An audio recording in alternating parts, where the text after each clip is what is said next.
Good evening. Welcome to News 99. Environmental Protection Authority launches full-scale investigation into over 200 Shanfan machines seized at Tema Port, allegedly imported by an unidentified Chinese national, as the authority intensifies its crackdown on illegal mining. We have details as the convener of the Media Coalition Against Illegal Mining commends the EPA and insists the fight against galamsey must begin at Ghana's ports. Also tonight, NDC General Secretary calls out opposition NPP and throws a challenge to the party to collaborate in implementing sweeping reforms to tackle votes buying across party structures. Some possible collaboration could be done in that level. But they'll be asking for a lot, demanding from our friends on the other side. But I hope to God that they will be able to see this also and say, listen, this could be an opportunity for them also to resolve that problem. Plus, his revelation about a small group of highly placed individuals within the NDC were pushing for President Mahama to attempt a third term. And more questions are emerging over Interpol's decision to delete former Finance Minister Ken Ofori-Atta from its Red Notice alert as Old Tafo MP formally rise to the office of the Special Prosecutor, demanding the legal basis behind the anti-crime agency's action. We have details shortly in business. Cocoa industry players describe as prudent cuts in salary and other benefits by staff of Cocoa Board. In sports, we'll hear from the president of the Ghana Football Association, Keto Kreku, who's been questioning the scrutiny of the Black Stars budget.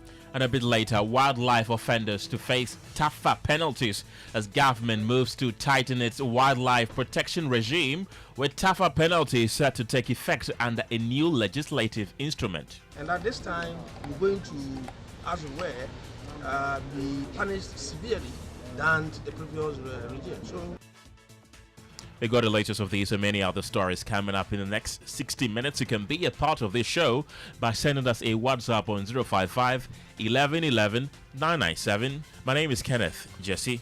My name is Pelo Furi. Details shortly. Tonight, the General Secretary of the NDC, Fifi Avikote, is calling out the opposition NPP and has thrown a challenge to the party to collaborate in implementing sweeping reform to tackle vote buying across party structures. The NDC has set up a 7-member committee to investigate and make proposals to tackle vote buying during party elections at all levels. Now, it follows the widespread case of vote buying that marked the party's Ayawasu East parliamentary primaries last week. Mr. Kwete said on PM Express that beyond the recall of Baba Jamal as Ghana's ambassador to Nigeria following his alleged complicity in buying votes as an aspirant in the primaries, 2 other government appointees, including the wife of the deceased MP for the constituency who also contested, will be sanctioned. He explained the widow will be removed as board member of one of the state agencies. He spoke to my colleague Evans Mensah. Allow this to come back.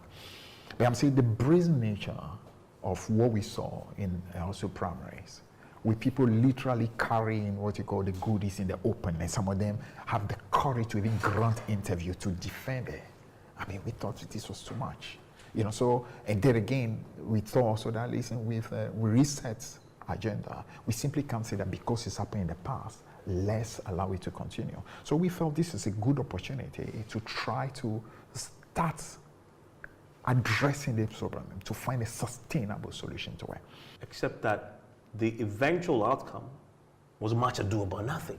In other words, the status quo prevailed.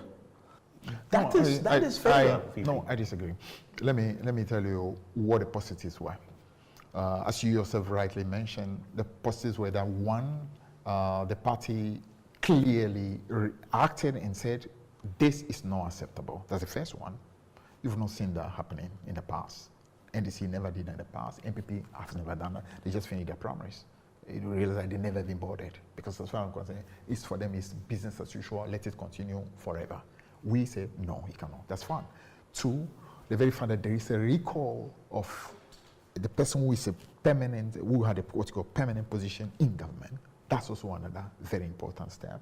3, the party set up a committee, and the committee's mandate was to, first of all, investigate and confirm whether this is really what it was. 2, to make a recommendation as to how we can resolve the problem.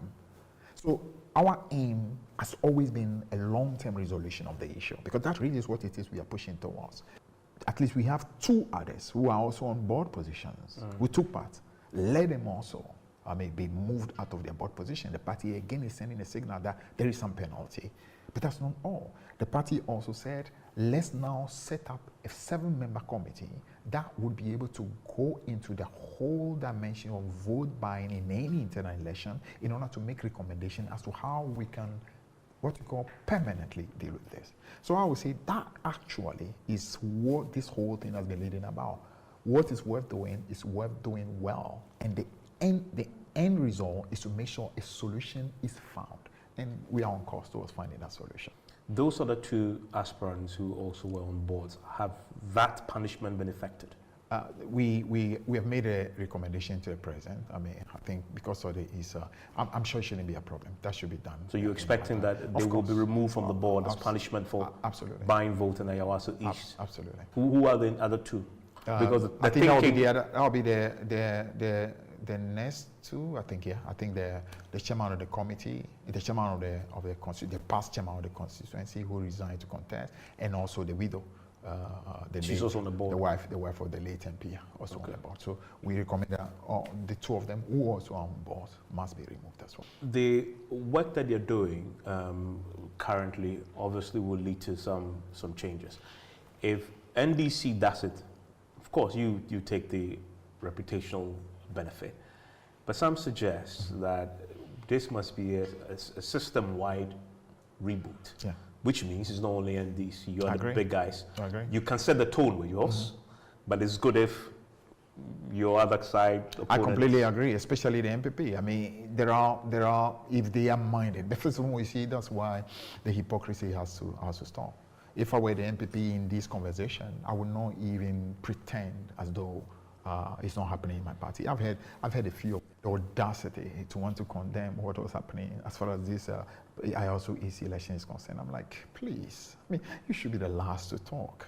You know, because in your party it's far, far, far worse. So this is a moment to want to acknowledge that this is a problem that's happening in your party too. And so I see this is actually an opportunity for NDC and NPP to say, on this one, we actually should see how, because part of the solution might require a certain understanding of the two. So for example, if we decide to have an expanded membership, very huge delegate system, which allows for every registered member of the party that is in good standing to be allowed to vote, which makes it virtually impossible for people to be able to induce or buy. There must also be a system that prevents, let's say, NDC people from going to join NDC membership because somebody has come to us and come and do so that I can use it to win. The same thing for NPP not to cross into. So some possible collaboration could be done in that level. But that will be asking for a lot, demanding from our friends on the other side. But I hope to God that they will be able to see this also and say, listen, this could be an opportunity for them also to resolve that problem. Fifi Kwete is the General Secretary of the governing NDC. Let's go onto the telephone lines right now and speak to the national organizer of the opposition NPP, Henry Nanabuachi. Henry, welcome to the program. Fifi Kwete mentioned the NPP. He called out the NPP that you should at least take a cue from the punitive measures they've taken since the allegations of vote buying came out, and that you should be the last people to condemn those vote buying allegations that came up during the primaries in the Ayawaso East constituency. Good advice you take? Thank you very much, and good evening.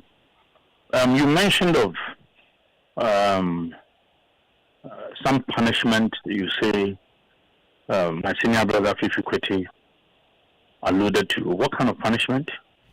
Well, as you speak right now, the widow, for instance, who contested, she is on a board, and Fifi Kwete says he'll make sure that the widow is removed from the board that she is on at the moment.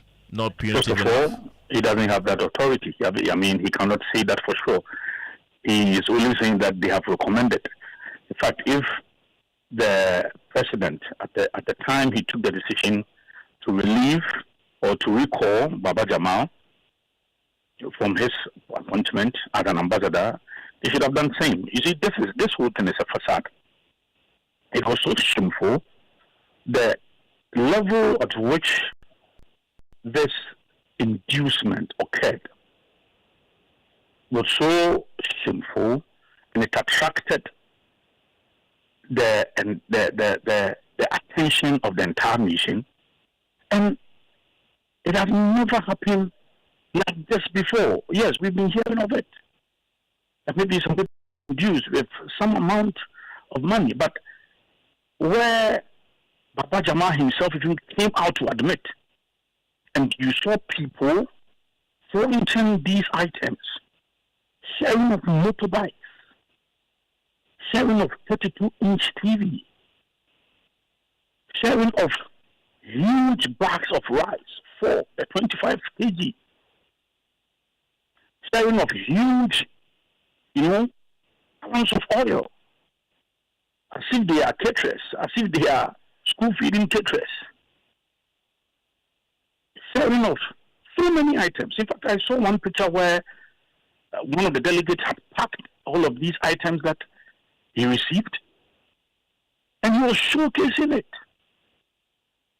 So I think that his attempt to say that all political parties are involved in this is quite shameful. Look, yes, we've been saying it all the time, but what happened in Ayawaso is during the NDC primaries has never happened before. Henry, has the NPP ever engaged in vote buying? No, that is what I'm trying to say, that even our last presidential primaries, there are some people who said that, they received some 100 Ghana cedis as transportation. So some people may construe that to be inducement. But what happened in Ayawaso East during the NDC's elementary primaries was so shameful. And that is what we are talking about. And there was no punishment meted out to these people, these corporates. Right. Why? Because now Baba Jama is still benefiting from the kind of inducement he engaged in during the said primaries. He's still enjoying, he's still their candidate. Henry, the Office of the Special Prosecutor, shortly after these, allegations of vote buying came up, released a statement that they are investigating that. And in fact, they mentioned that they are investigating the NPP presidential primaries as well. We've not heard anything from the party executives whether you are also investigating anything like that, comparable to what the NDC, for instance, did. Look, what the OSP did is even more irresponsible. I don't even want to talk about it. In fact, we had already had our presidential primaries closed about a week or so.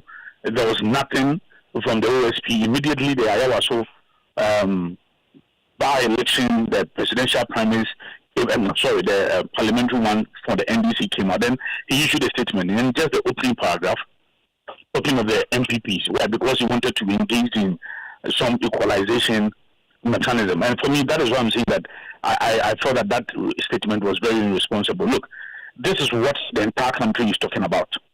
Henry, the entire country was also talking about the allegations of vote. That is what I'm talking about, the level. If somebody comes and then you give the person 100 Ghana cedis as transportation, it is normal. I never heard of any 100 Ghana cedis. In fact, all the things that I heard during your presidential primaries were that people said they were given 500 cedis. Others said that they is were what giving, I'm trying to say, that 500 Ghana cedis. If I may.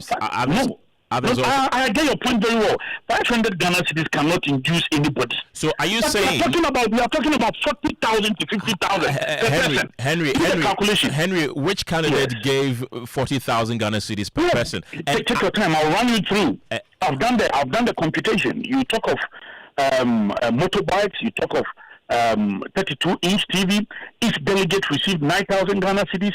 Bags of rice, the 25 kg for the huge ones. The gallons of oil, 4 huge ones. A box of what? Abonike, even Abonike, they shared Abonike. A lot of items, almost about 20 different items. You do the calculation, each person received, that is in terms of, when you do the calculation in terms of monetary, 40 to 50,000. Right. So your definition is not about money is being given to people, but the scale at which that is what you describe as vote buying, correct? No. What I'm saying is that the attempt by Fifi to just try and equalize the entire situation, and then to say that, look, they have rather they've done or they've commissioned a body to go into it, and for that matter, the NPP should also. It is because what you did, the shameful act, what happened in Ayawaso East, it has never happened before. It's so shameful, and especially when Baba Jama himself said it. That yes, I've said TV. So what? Yes, I did it. It is something I've been doing. I've been helping people. I've been doing. The person himself admitted on live TV. Harry, so you won't admit that the NPP also engages in vote buying, would you? No, I would say that, yes, that is what I'm trying to tell you, that for us, just even the presidential premise, what I would say is that it's transportation. And clearly, if you invite somebody from his home to come to a particular voting center and you are supporting the person with transportation, it is not an inducement. Oh, dear. But if you give 40,000 to 50,000 Ghana cedis to one person, it is inducement. Henry, I am baffled by... But you do agree that vote buying has become a systemic problem across all the political parties, don't you? No, I agree that some of the monetization of our electoral process should be looked at, with a national attention. Like all of us can have that debate. We can even propose some laws. And a lot of people have even proposed that we need to have an expansion of our delegate system. I've heard some political scientists recommended such an act.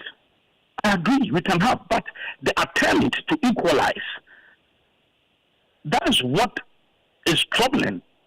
You don't equalize. Right. You don't go for your parliamentary primary, share 40 to 50,000 Ghana cedis to people, and then come and equalize and say that, oh, NPP, they are doing it. They should be bold enough to also do what you are doing. No, it is because what you have done, the skill. And this is a party that was talking about monetization of our electoral process. They were in opposition recently, and they just came to power. And today, they are able to share 32-inch TV, motorbikes, and all of these goodies. 40,000 to 50,000 Ghana cedis.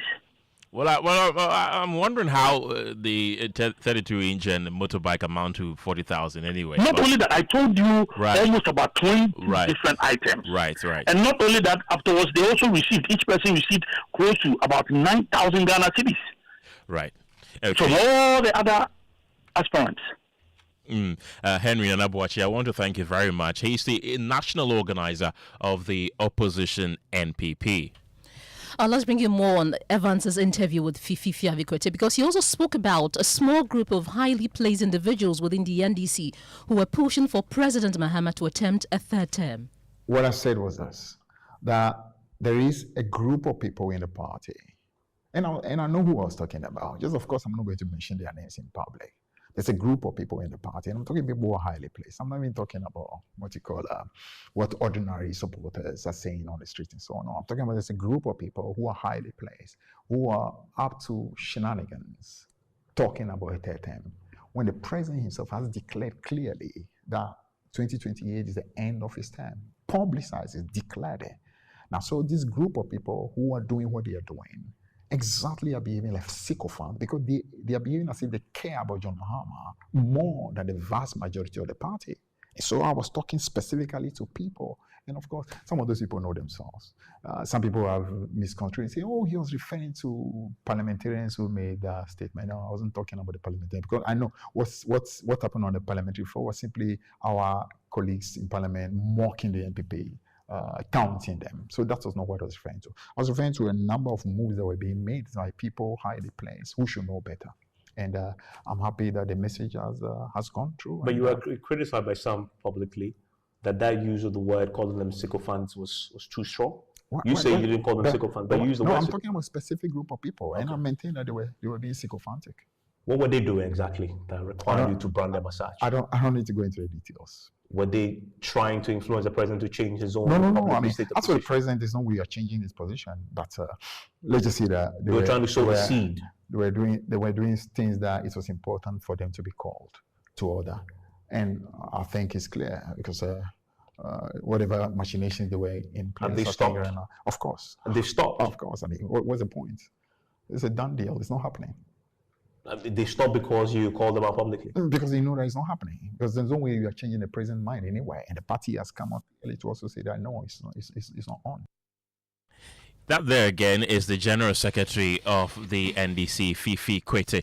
Now, the New Patriotic Party at its National Executive Committee meeting earlier today has resolved to elect Director of Election, a portfolio which was hitherto an appointed one, where the decision was part of the amendments made during the party's National Delegates Conference last year. My colleague Gemma Apia was at that meeting earlier today and joins me in the studio with more. Gemma, what more do we know about this particular meeting? So, Ken, the party actually had two meetings today. The first was the National Executive Committee meeting, where the party executives discussed the modalities and arrangements for its internal elections. Now, the second meeting was the National Council meeting that was held to ratify the decisions made by NEC today.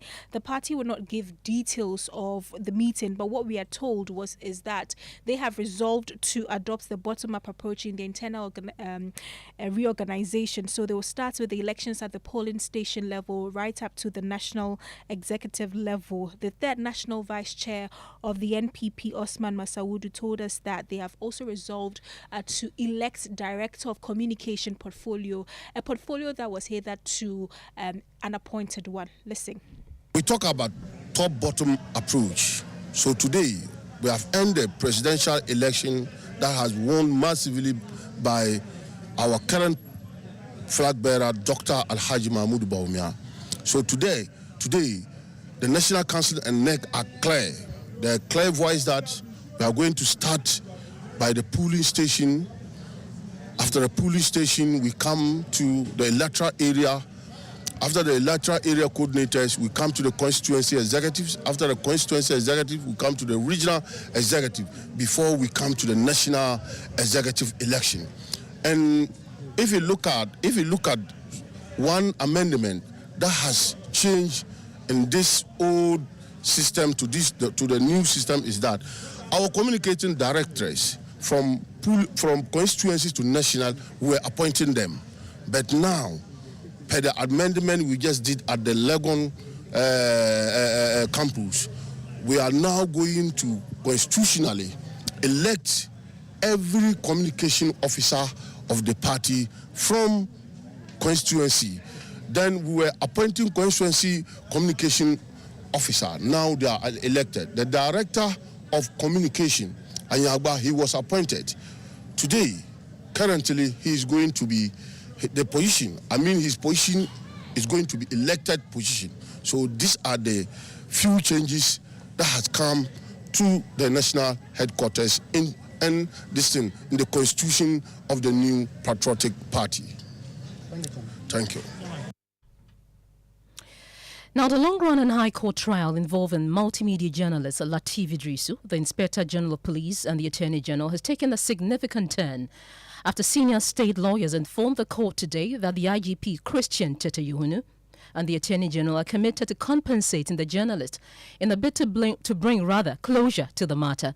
The case, which stems from the alleged brutal assault of Mr. Idrisu by police officers in March 2018, while covering a protest outside the Criminal Investigations Department, has dragged on for more than 8 years without any resolution. Now, joining me via telephone now is lawyer for Lateef Idrisu, Samson Ladiayeni. Good evening. Thank you for your time on Newsnight. Counsel, you were in court today. Well, the state has agreed to initiate compensation talks in this case.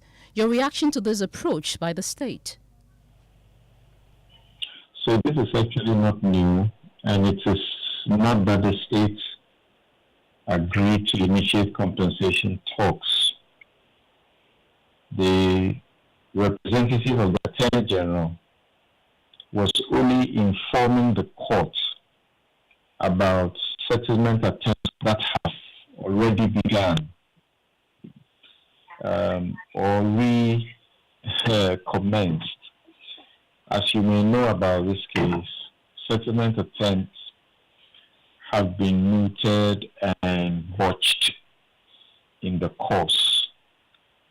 So the state the Attorney General's representative was only informing the court today that instead of us continuing our cross-examination of their witness, the Attorney General has instructed that they informed the court that the settlement process is advancing well, and therefore the desire will be that the continuation of the trial should be halted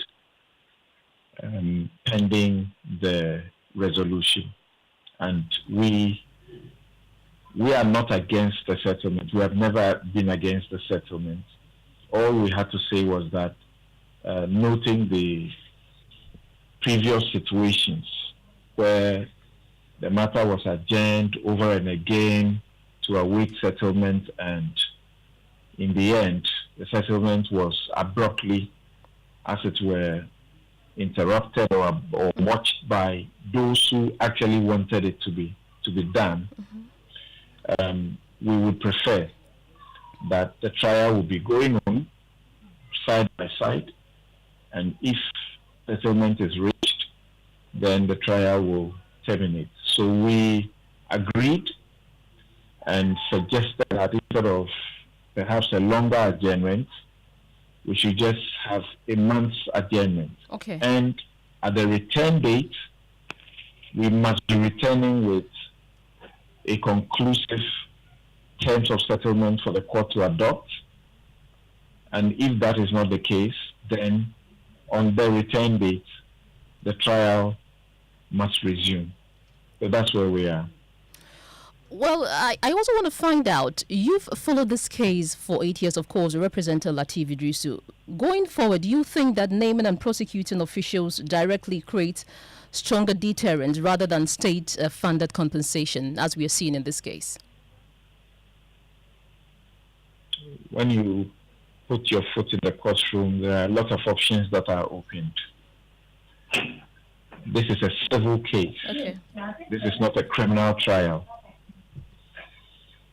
And any suggestion that prosecuting to the end will mean somebody will be jailed or punished, and that therefore is a better option, is completely a misunderstanding of the case before the court. The case before the court is Lateef Idris and Multimedia, who have sued the IGP and the Attorney General in a nominal sense, as a nominal defendant, for the life-threatening assault that Lateef faced, simply for being there and trying to report on the arrest and detention of Kwakwa Idoho at the time.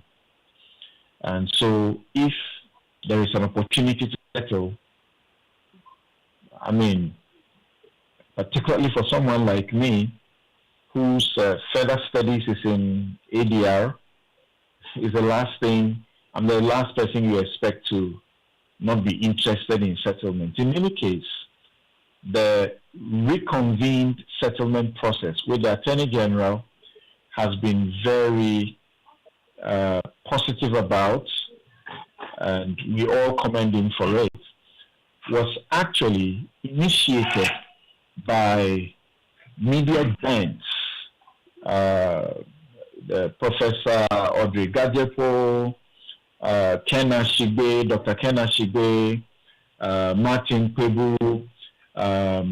There is also Alfred Okanse, who came together and said we need to put together a petition and get to the Attorney General to look at resolving this case more expeditiously by settlement rather than going through, the trial that has been taking almost forever. And we are happy about how it has gone so far, and looking forward to, a fruitful, conclusion. But as you have become aware, if the settlement once again doesn't work, the trial is going on anyway. Okay.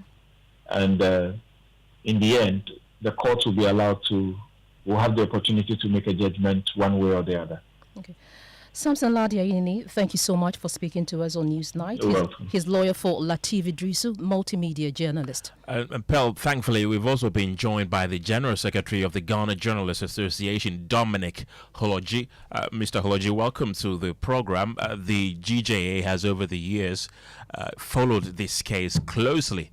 Now that there's been an agreement that it will be settled out of court, is the GJA happy with this decision? I will not say we are happy, but it's better you have something in hand than not having anything at all. So, like the lawyer stated, we also side with him by saying that it is proper that we have the trial going on while the settlement process also continues.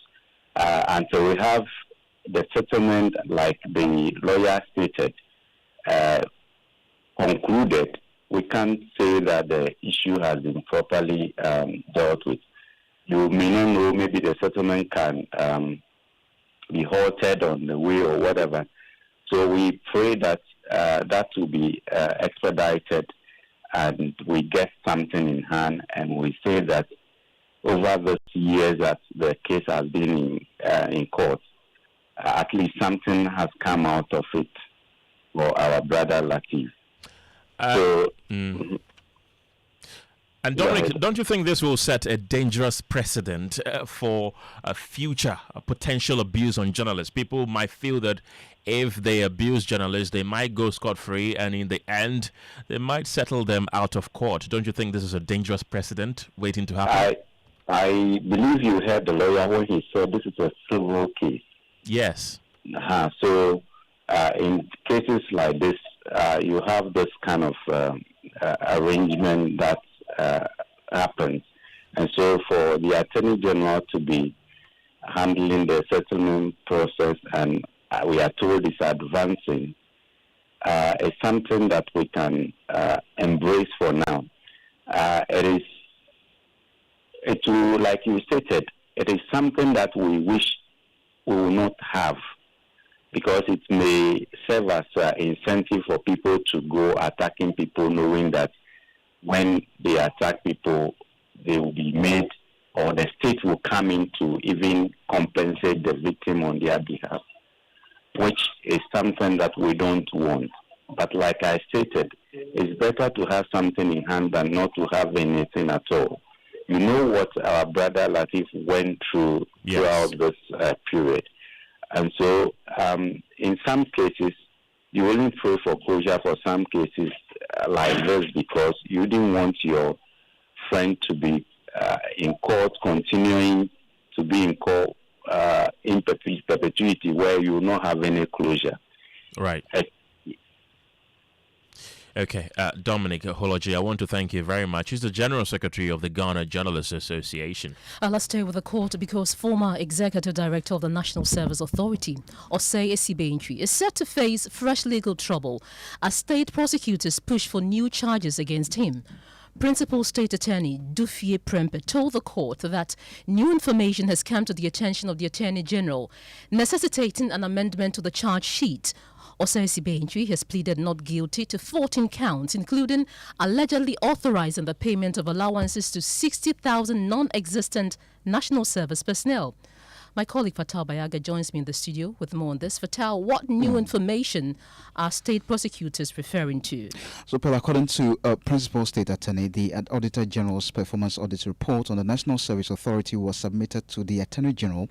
That was yesterday, February 16, 2026. So, Dufie Prempeh told the court that even though today's proceeding was for case management conference, the late submission of the report made it impossible to file the amended charge sheet before the court. She therefore requested a short adjournment to allow the prosecution to file the updated charges. And Pearl, the presiding judge, Kizita Nakoshi, who presided this case in Criminal Code 5, granted the request and adjourned the case to February 25 for the accused to plead to the amended charge sheet.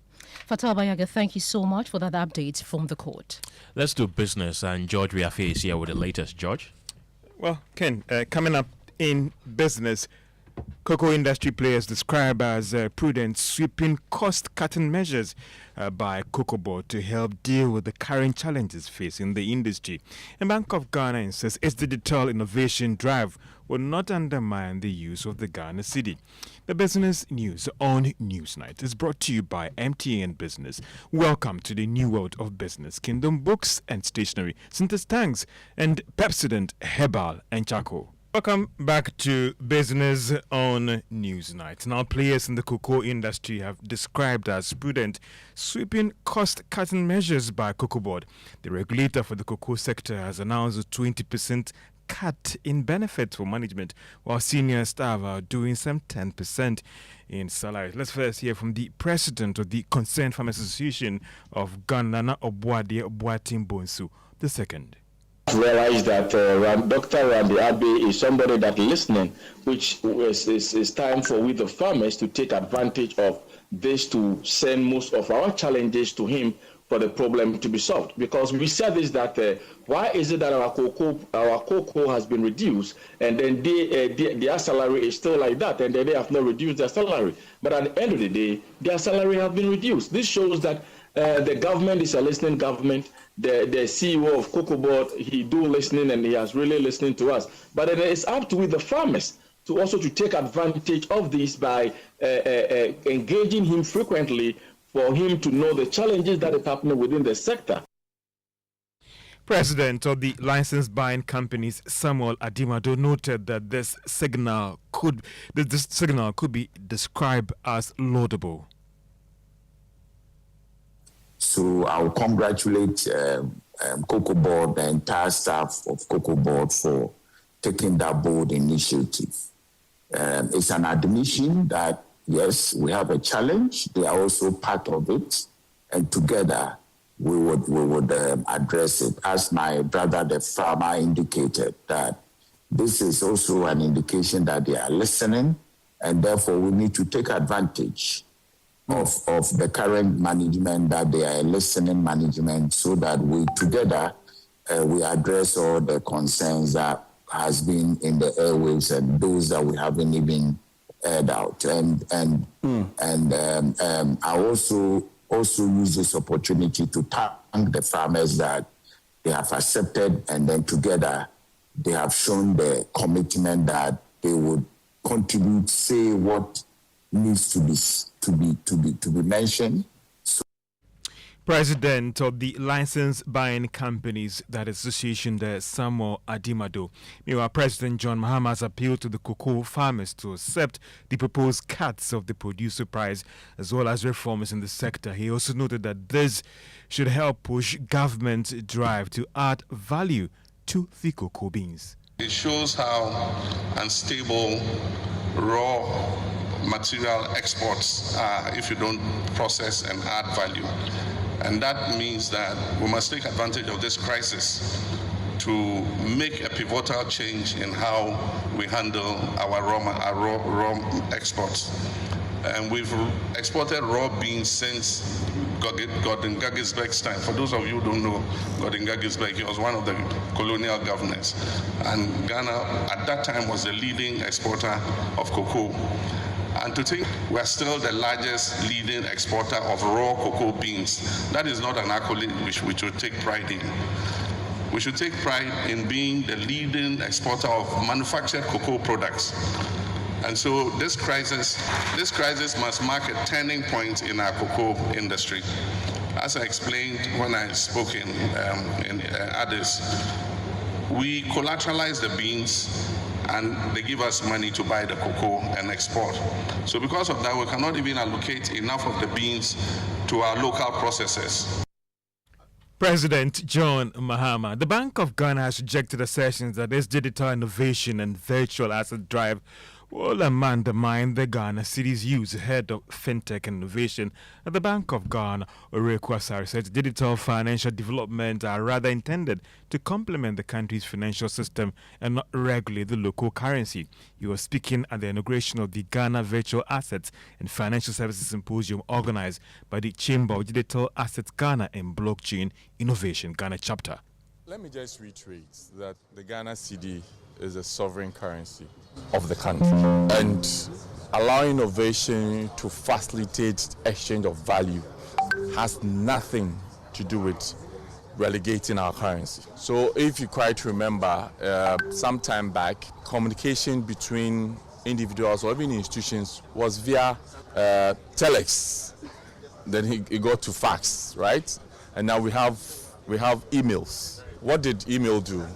The infrastructure of email is can related to what? The internet. And that is the head of FinTech and Innovation at the Bank of Ghana, Oreku Asare. Now, President of the Association of Ghana, Andrew Aka, has called on government to urgently engage industry stakeholders to address the rising incidence of illegal mounted boats in the country. He made the call at the press conference where the association sought to play an advisory role in the ongoing crackdown of illegal billboards. We have a lot of information, we have a lot of data, we have a lot of thoughts, a lot of skills, know-how. We have a lot of audit and reports in the past that we are willing to share with the committee. Whoever is marking does not know whether the board is legitimate or not. And the reason is that for those who are playing by the books, would have erected their billboards first. Those who are doing illegally will go and erect around it. But we know, we have the knowledge, we have the information. That's why we are requesting that bring us on board, let us sit down. Again, there's a document prepared by the Ghana Standard Authority to come up with GS 847-2019 second edition, which will be a guideline to the MMDAs before they issue a permit, because they are the one who holds the law in their bosom to issue a permit. And that is the president of the Advertising Association of Ghana, Andrew Aka. Now, financial consultant Charles Mensah says there are still some measures in place to deal with the serious infractions in the public sector when it comes to financial management. Now, this follows concerns that little progress is being made in dealing with the challenge in the public sector. Now, speaking to Joy Business after day one of the two-day seminar on the Public Financial Management Act, Mr. Mensah noted that this should be seen as one of the surest ways in dealing with the challenge in the country. Addressing public sector financial challenges requires a systematic approach. First, leadership accountability is critical. Boards and chief executive must recognize the compliance with the PFM Act that is a governance responsibility, not merely a finance department responsibility. Second, institutions must strengthen internal control systems, including budgeting discipline, procurement compliance, contract management, and proper documentation. Third, continuous capacity building is essential. In fact, that's the key reason why we run this thing annually. Many infractions arise because managers do not fully understand the legal requirement under the PFM and the Procurement Act. Fourth and lastly, and that is managing partner of Trust Consult and financial consultant Charles Mensah. They're talking about that seminar that is designed to attract heads of the various ministries and government agencies. The seminar is also aimed at strengthening compliance system and reducing audit infractions, and it's actually going to end tomorrow as well. And that's all for business on Newsnight. Back to you, Ken, and Dafia Mekpo is in with sports. Well, thank you, George. It's now time for sports, and Benaya is here with the latest. And in sports, Ghana Football Association President Keto Kreku has questioned the growing focus of the budget of the Black Stars amid public calls for greater transparency. Now, according to Kreku, the GFA is a private sector body and therefore has no obligation to make its budget public. Now, speaking in an interview with our colleagues at Asasi Radio, he insisted that he's not against accountability, but questioned why the attention is focused specifically on the football governing body. We dwell and waste our time sometimes on things which are needless. Okay, I mean, why do we place a lot of premium on when the real issues do exist? I don't have any problem. I mean, the president of the country have already given a directive. Yeah. The minister of the sector has carried the directive, and he will continue to carry the directive. I have no problem at all. Every line must go public. Because the point is, I only advise. I don't approve the budget. I don't disperse the budget. I don't take receipts for the budget. So for me, it's a waste of time. And that's Ket Okreku there. And that's it for the sports segment. Well, thank you very much, Benaya, for bringing us the latest in sports. Pearl? Now, tonight, more questions are emerging over Interpol's decision to delete former Finance Minister Ken Ofori-Atta from its Red Notice alert. The Member of Parliament for Old Tafo, Vincent Eko Asafwa, has formally written to the Office of the Special Prosecutor demanding the legal basis behind the anti-crime agency's action. The OSP this week confirmed that it had received the Commission's determination concerning the Red Notice circulated through Interpol channels. My colleague Maxwell Akloboto joins me in the studio with details of the RTI request by the legislator. What are the demands of the Old Tafo lawmaker?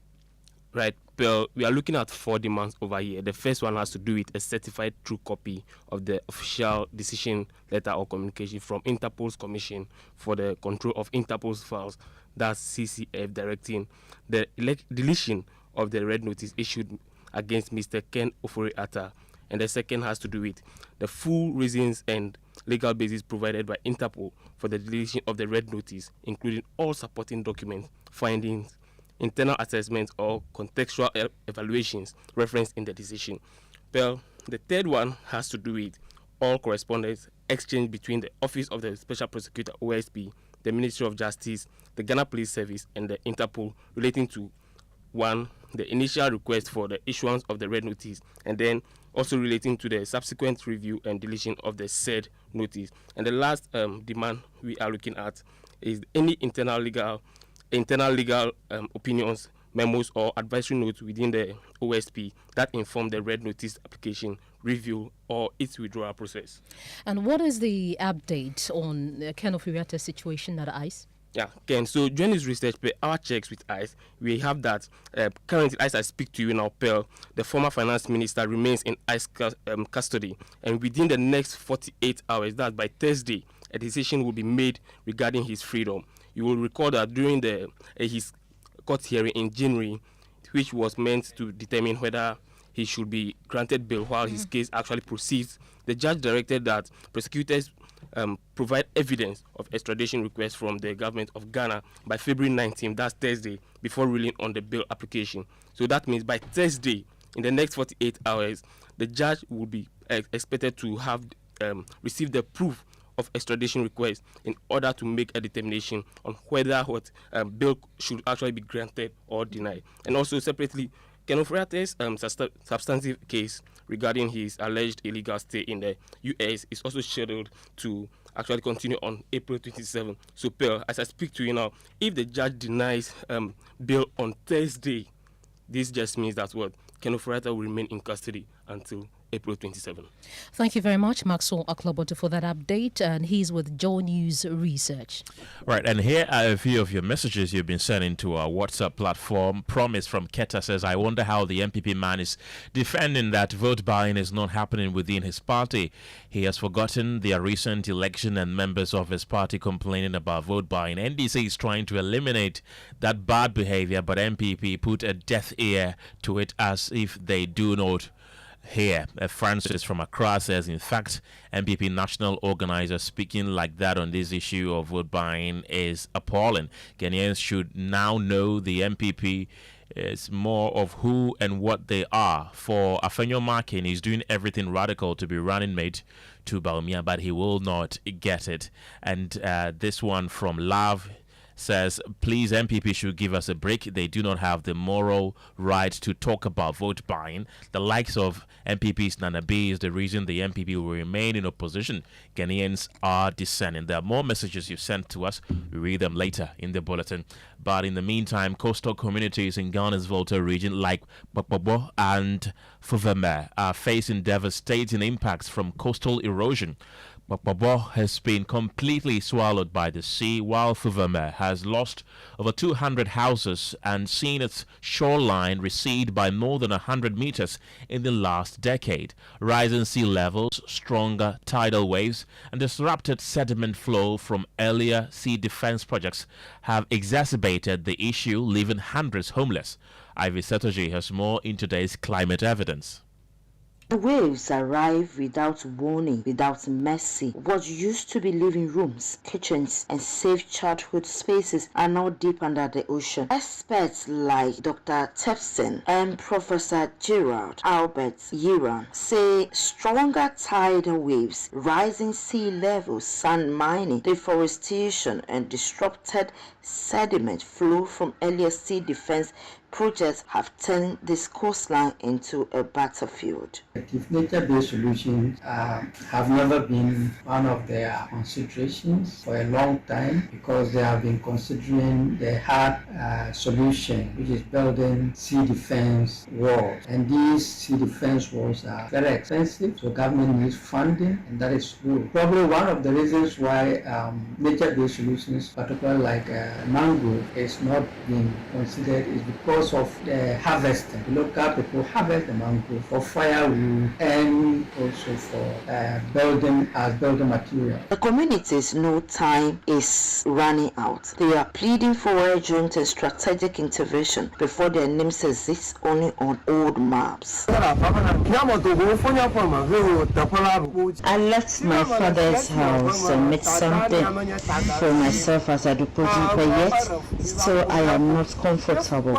It is very difficult and we are really suffering and we need something to be done about our situation. As a leader of the community, even if I have a place personally to relocate to, it will not be possible for me to leave my people behind and go to any other place. Ivy Satochi for Joy News. This story is brought to you by Joy News in partnership with CDK in Ghana, University of Ghana Center for Climate Change and Sustainability Studies, with funding from Claire R4I Opportunities Fund. Now, your hunting or consumption of certain wildlife species could result in heavy penalties as government moves to enforce stricter rules under a new legislative instrument for the Wildlife Resources Management Act 2023 aimed at ensuring stronger compliance with wildlife laws. Deputy Minister for Lands and Natural Resources Yusuf Sulemana made the announcement during a stakeholder consultation held today. My colleague Michelle Latte was there and filed this report.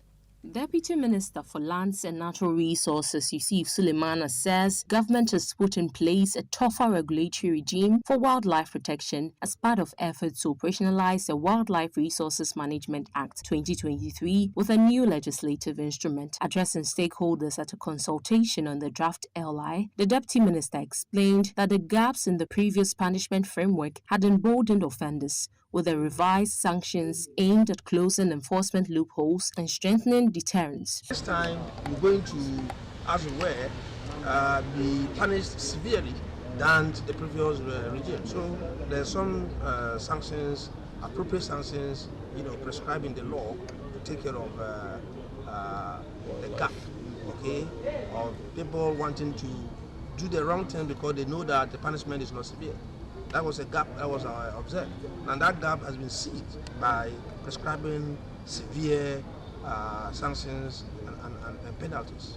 He acknowledged that Ghana's wildlife resources face mounting threats from habitat destruction, illegal hunting and encroachment, warning that without decisive intervention, the country risks losing critical ecological and economic assets. Wildlife resources are not only ecological assets, they are economic, cultural and social resources. They support tourism, provide livelihoods, preserve biodiversity and contribute to climate resilience. Yet these resources are under increasing pressure from habitat loss, illegal hunting, encroachment, pollution, and climate change. It is our intention that the LI strengthens transparency, enhances compliance, and ensures that conservation efforts are not only protective, but also development-oriented. He reiterated government's commitment to sustainable natural resource management, including the fight against illegal mining and illegal logging. I wish to reiterate government's unwavering commitment to sustainable natural resource management including the fight against illegal mining, popularly known as galamsey, and illegal logging. The protection and responsible utilization of our wildlife resources is not an option. It is a national obligation. The government says strict enforcement of wildlife laws is crucial to protect Ghana's natural heritage and ensure sustainable use of its resources. For Joy News, Michelle Latte. Well, that's it for News Tonight. But before we go, a few more of your messages you've been sending to our WhatsApp platform. Wilfred from Achimota says, the hypocrisy of the NPP is simply legendary. You listen to Henry Nana Boakye and you wonder how such so-called leaders lie through their teeth. They'll never admit such a canker as this across all political parties. What's even shocking is that for him, the skill is what matters, really. And David from Techiman says, the hypocrisy of the MPP's Nana B and his likes will make the MPP remain in opposition for good. Freddie Blay bought buses for 275 constituencies just to get delegates to vote for him. That's you saying it. Joy News cannot independently verify that. And this one says, I will be glad if Nana B had the courage to admit that in their backyard during the 2024 parliamentary primary at Ablekuma Central between Jefferson Saki and Collins Amwa, fat envelopes with pictures of parliamentary candidates were not given in the open. And is that not bad? So those are some of the messages that you've been sending to our WhatsApp platform. My name is Kenneth. Jesse. My name is Pale Ofori. And after this is Geek Squad, and Adobia is here with the latest. Adobia, what are we discussing tonight? I'm sure most of us have heard about the trending news where a Russian guy used spectacles to take videos of some Ghanaian ladies without their consent. On Geek Squad tonight, we want to talk about hidden cameras in everyday objects and how they really work, because we want people to know and how they can also be on the lookout for that. Now that you brought that up, let me look at your glasses very well. Is it a smart glass? Are you not recording me in any way? Please. Okay. Stay tuned for Geek Squad right after this.